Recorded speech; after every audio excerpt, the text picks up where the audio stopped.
Let me see. I've got Janie. Bonnie here? I don't see Bonnie. Are you here, Bonnie? I'm here. Okay, and I just admitted Mr. Breeden.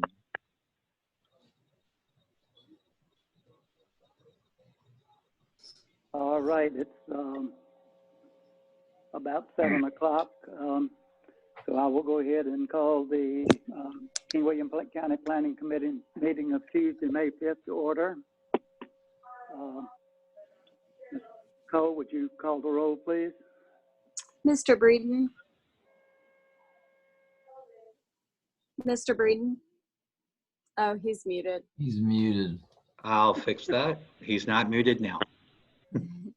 Mr. Breeden, are you here?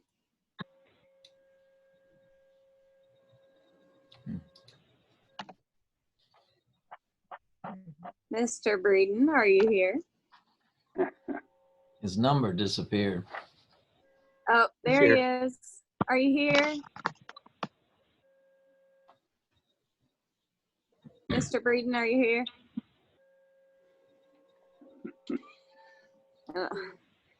Still can't hear. He may have to star 6 to unmute himself. There he is. Mr. Breeden, can you hear us?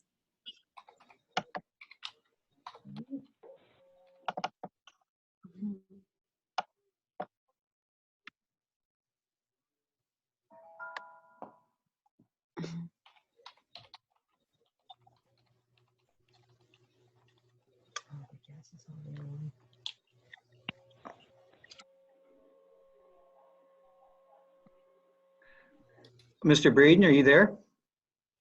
I'm here. You could hear me, but I couldn't hear anything. I think oh, wait. Well, no, you just muted yourself again.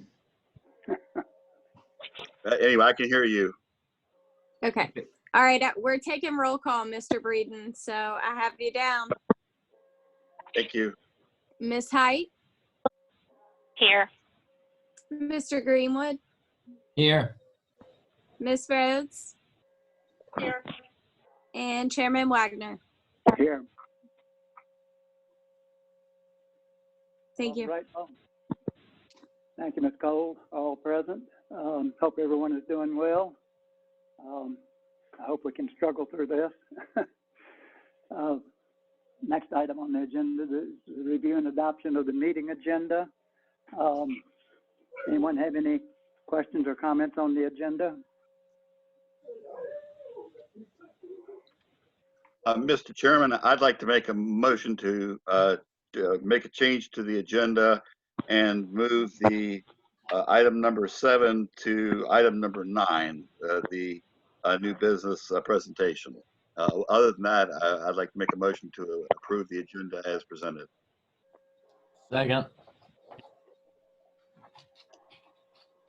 So what is that doing? Putting that as the last thing on the agenda? Yes, Mr. Chairman, other than the adjournment.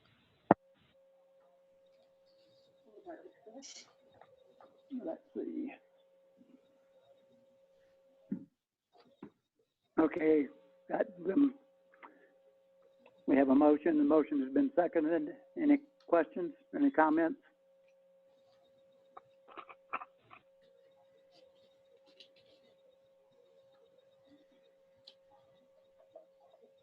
Hearing none, I will take the vote. Ms. Cole, would you call roll?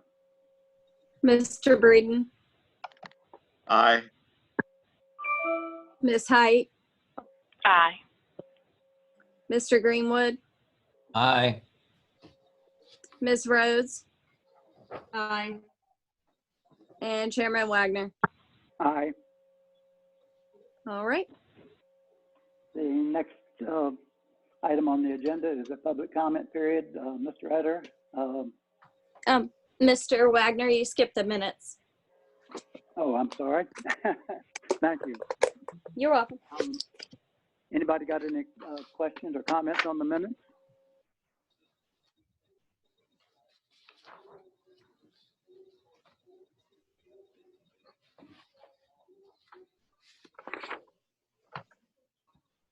Mr. Chairman, I make a motion we adopt the meeting minutes as written.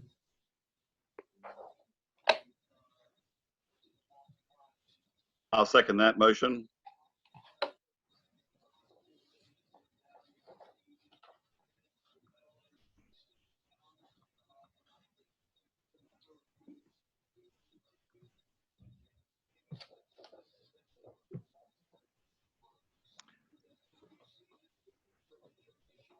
Hello? You're there. Okay, You have a motion and a second. right, we have a motion and a second. Would Ms. Cole please call the roll? Mr. Breeden,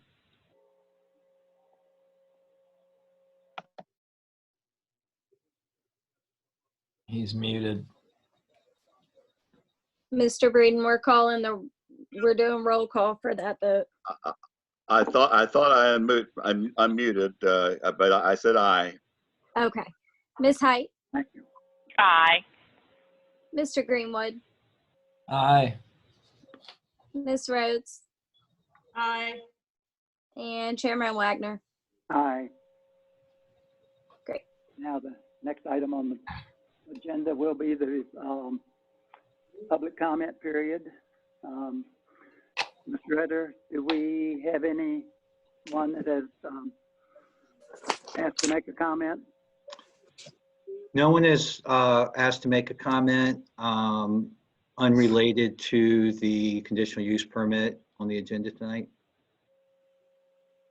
All right, and hearing no one, then I will close the public comment period. Well, excuse me for 1 second. Is this the one on the cell tower? No, not yet. Okay. thank That will be the next item. All right, public comment period is closed. The next item is the public hearing. Mr. Etter, would you move ahead with the public hearing comments or your presentation? Yes, sir.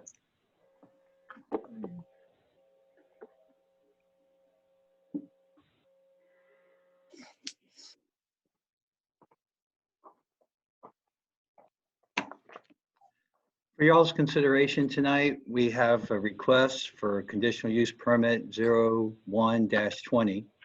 The applicant, Verizon Wireless, is requesting a conditional use permit in order to construct a 250-foot self-supporting communication tower, 254 feet with a lightning rod. The proposed tower is to be located at 13191 Mount Olive Cohoque Road, tax map parcel 55-15G, and consists of 25.01 acres. The property is a wooded parcel with a home and outbuilding. The property is zoned agricultural conservation and is located in the West Point district. The closest existing tower is the State Police Tower, which is approximately 3.3 miles from the site.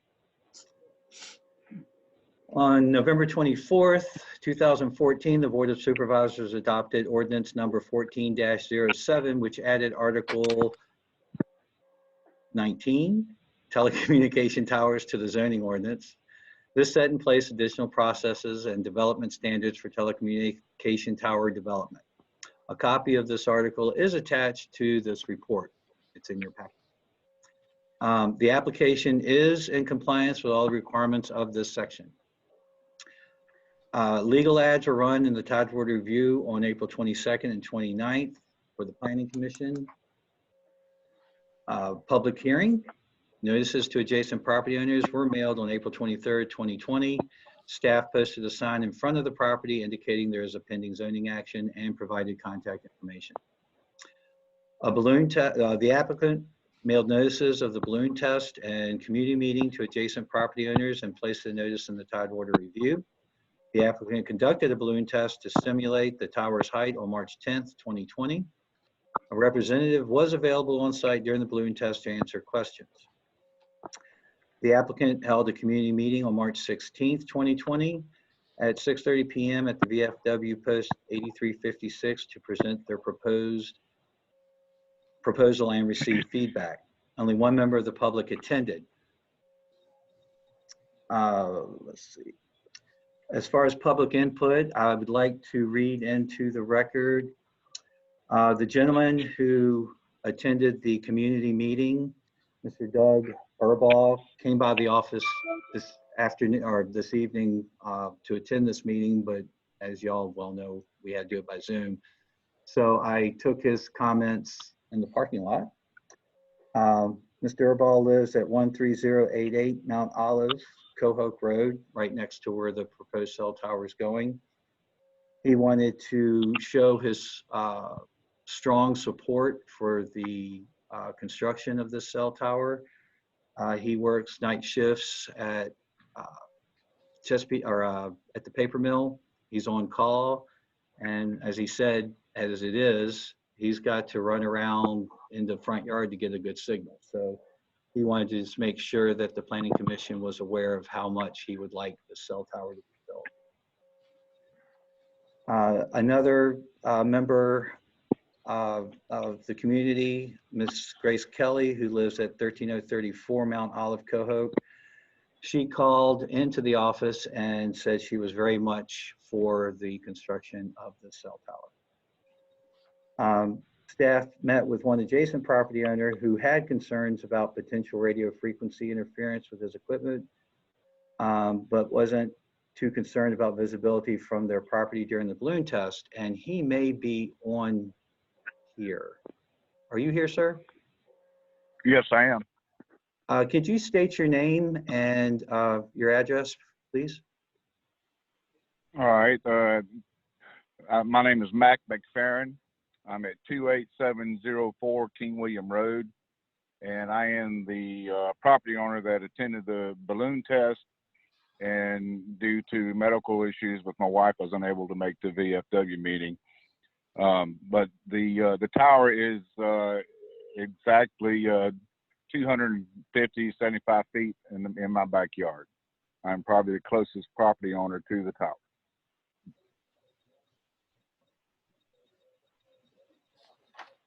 Do you have any comments that you would like to make concerning the proposed cell tower?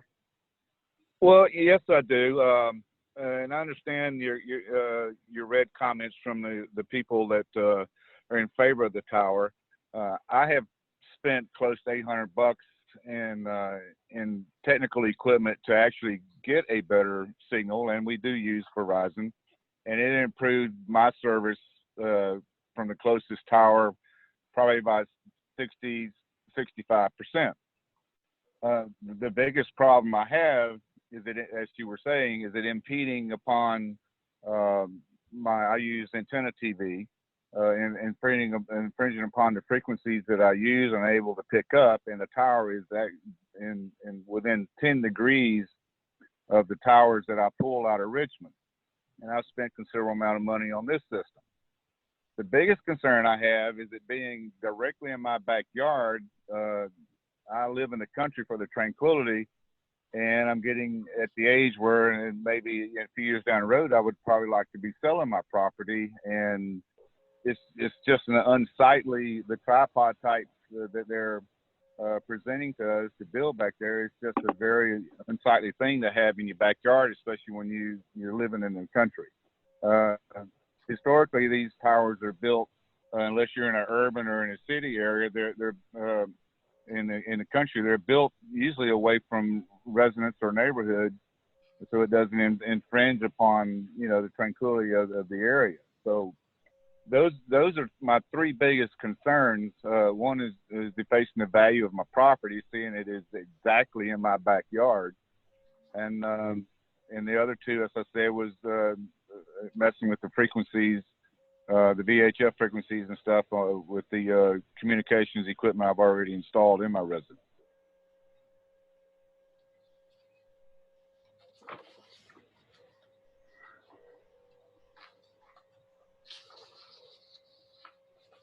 Any further comments?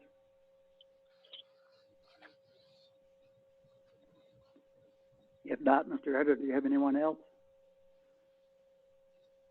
No, I think that covers everyone that I'm aware of that wanted to make comments. Please go ahead. Ron. So then, Wait one moment.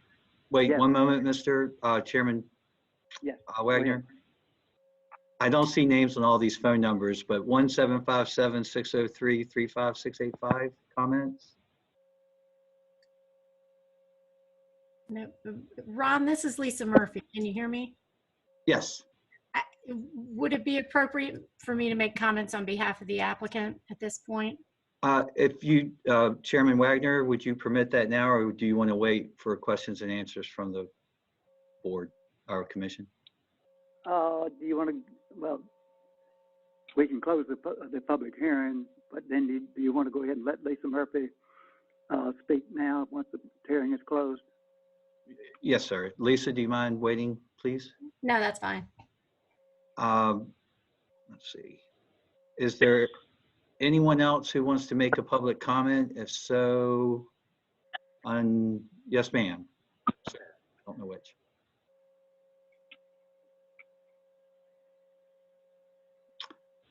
I believe that's all the comments, Chairman Wagner.